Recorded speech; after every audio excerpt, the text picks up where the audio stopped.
Hi, this is Aimi Hamraie, And I'm Jos Boys. and we are here at the Round Tower, the Mundetarn in Copenhagen. I wanted to ask Amy about why this was a good venue, a good place for us to meet. Yeah, so Joss and I have both been here in Copenhagen this week doing some work with the Bavika Foundation, and I learned about this tower behind us, which is an astronomical observatory. Do you know when it was built, Josh? No, I wish I'd looked that up. Okay, well, we'll look it up and we'll report back.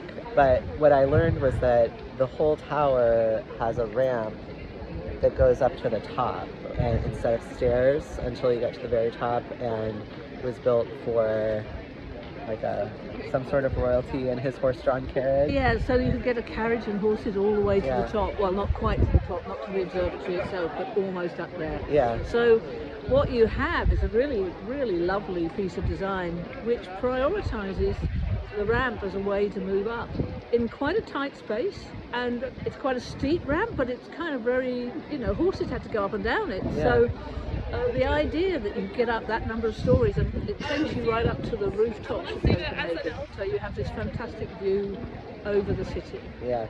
And it's a very different way of moving through space. Yeah. So I'm excited to check it out. Let's go see what we learn in there.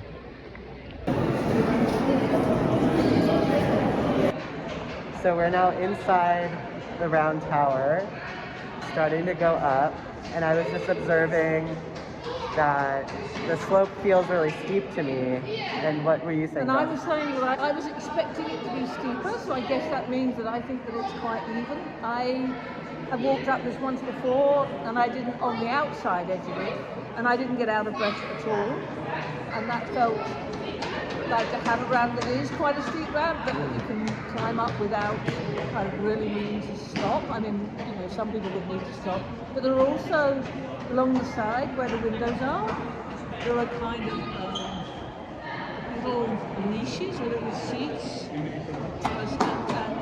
you get this, so you've got somewhere to sit down, and then you have this view over the rooftops. So it's a kind of beautiful space. It's very echoey space. Yeah, so it's very interesting that they chose to build this as a ramp and not as a bunch of stairs. And that they decided it was worth getting a horse and carriage up several stories. I mean, I think that it says something about values, about what's valued, and it's like that was clearly a really important thing. That was the mobility technology of the time. Yeah, totally. It's like you can't imagine that happening now. I mean, not just because we don't have horses and carts, but like the idea that there's different forms of mobility that don't demand an independent, able body are important. Yeah. So let's keep going up and see what we find.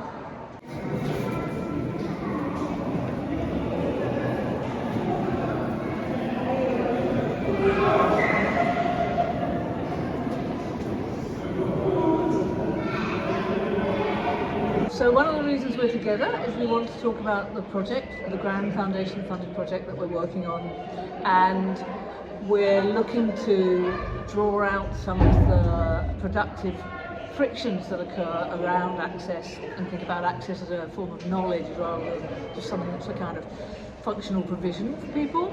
And I think what's lovely about the ramp here is it just throws up for discussion what kinds of forms of access you have and why you have them, and what gets assumed to be normal, and where the resources get put. And there are lots of things. This is not an accessible building. It would be pretty difficult, especially going down, say, in a manual wheelchair. It would be pretty scary. It's just a very different way of moving through a space to the norm. Yeah, we take ramps for granted as a form of access, and this one's really asking the question of access to what and access for whom, and it definitely wasn't thinking about disability access. Wheelchairs didn't exist when this tower was built, but it is creating a certain kind of human and non-human experience of space and kind of transcending space vertically that is very unique. And I think about like the Guggenheim Museum, which also has a similar very steep ramp like this one, and some others that maybe have an aesthetics of access and not so much functional access, but there's still a lot that we can learn from them. Yeah, and I feel like there's a whole thing about the different ways of getting from here to there, and that we're very used to those now being treated in a kind of functional access way, particularly around people with disabilities. And you think just how do you get from A to B quite mechanically? It's like access is so much more, if you treat it as critical access, it's so much more complex than that. What that getting from here to there is, it's a whole set of different experiences, Totally. layered up sensory experiences, social experiences, around pleasure and joy and pain and frustration, and that just how we shift the way we think about it. Yeah. And provoke alternatives. I think it's really. Yeah, I'm thinking about like the really different experiences of access that all of the bodies here are having. And you know, we might think like a ramp exists so there's no friction, but this ramp is made of cobblestones and is very steep. And even though everyone that we're seeing right now is walking, I don't know about you, but walking is kind of a painful experience for me, especially in a city like this where the streets are so cobbled and you know there's a lot of exhaustion and kind of overexertion and stuff that happens, and so we can think of the ramp as like a place to talk about disability and the frictions that we experience just as much as one that addresses like an accessibility. And I think some of it for me, the pleasure for me is in the kind of craziness of it, like thinking about why it's here. And that it's an observatory. And there are steps at the top. There's a kind of quite tight circular stair that gets you up to the dome with the telescope in it. And I'm like, so they've invested in this for a horse and carriage? And is that just to take people up there, or is that for supplies? And I love that it's really hard to imagine quite how it was used. Yeah. There's probably information here, but I haven't looked at yet. Yeah, it's curious. Like I read that it was made for the King of Denmark. Oh, right. And so maybe the King of Denmark said he can go up 10 stairs and not 500 stairs, and so they built enough of a ramp to get him to the 10 at the top. I don't know, I'm just speculating. Yeah. And I think the other, it's like if you're a tourist in the city, which we both are here, then getting up high and looking over the rooftops is a lovely thing to do. Right. And often though that experience is through a lift or through a lot of stairs. And here the central core, obviously to do with the period the building was built, is hollow and you can look down it, which is quite scary. Yeah.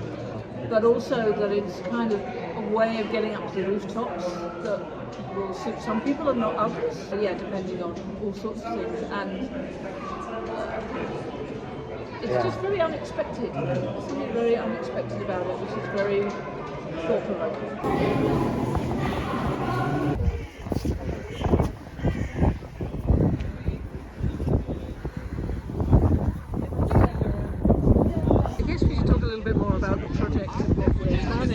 The aim is that it's very much dialogues and discussions and conversations, and that's I think why we're starting in this way. Yeah. We want to have very open conversations, maybe difficult conversations, but shared ones. Yeah, find points of sticky friction and also commonality, not necessarily resolution, but hopefully greater understanding and ways of moving across disciplines and discourses. Yeah. And that there is a kind of range of threads between architecture and disability studies, disability activism, disability arts. Such a rich range of possibilities that still feel like that they're shared, that they're kind of part of a way of thinking about the discourses we have. From my point of view, obviously the background in architecture in the discipline, in architectural discipline, how contained our discourses are often and inward looking. We talk to each other a lot, and that opening that up to other ways of being in the world and talking about the world it feels quite urgent. Yeah, I agree. I feel like a lot of the times the conversation is still kind of at a very disability 101 place, and disabled designers and artists and activists and people have really just contributed so many ideas that we could be using and integrating and in conversation with, and so we're hoping for this project to give us a repository of those ideas so that we can move forward in that together.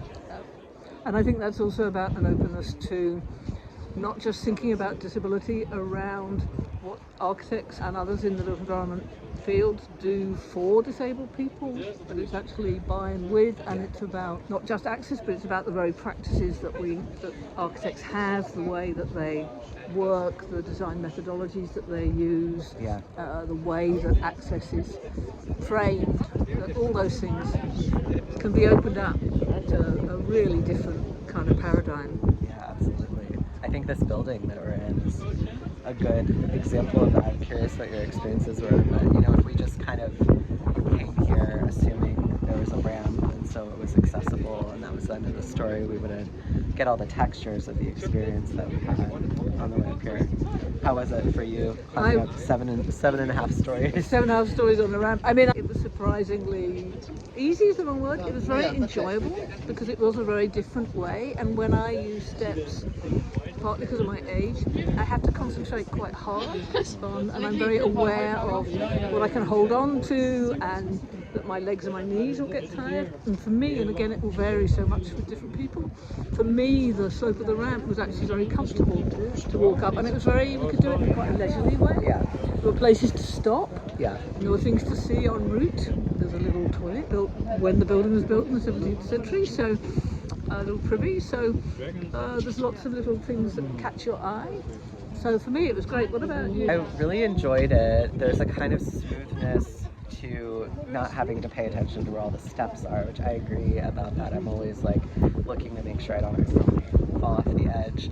And at the same time, there were different parts of the ramp that were more steep or less steep, kind of depending on how close you were to the inside of the tower. So there was a little bit of a personalizable experience of that. And I was mentioning that I do get vertigo, and sometimes when I feel my body going up into space, I kind of also feel like I'm falling backwards, but it wasn't so bad.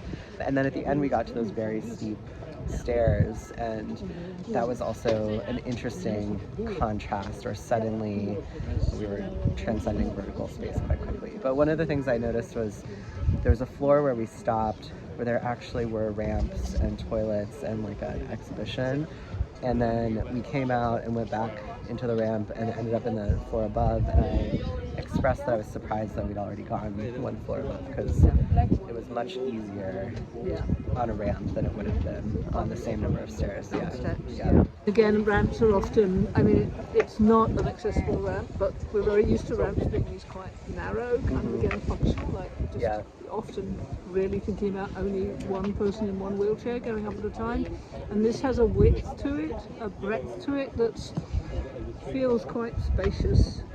And I think that notion of the ramp as also a kind of social space and a public space that's not just about this one functional thing, that it's not about that, but it echoes for me about that, about the possibilities of having this kind of quite wide plane that becomes, and it is social here. There's lots of people coming up, there's lots of people coming down, there's kids having a really good time running. Yeah, like people negotiating where they're going to be in the space, where the people going up and the people going down kind of encounter each other.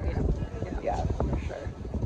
And everybody slows down. I mean, they slow down partly because of the steepness, but they're also slowing down because it's just getting somewhere. Your inner space of itself has a quality that you want to slow down and enjoy. Yeah, and it's like this beautiful, like Danish design with whitewashed walls and brick floor and stuff. So it's very stylish in that Danish way. And the constant benches were very surprising to me, that all the window wells and even other places have so much space for people to pause and be slow. I think going down might be a little bit tougher. Yes, I like that too.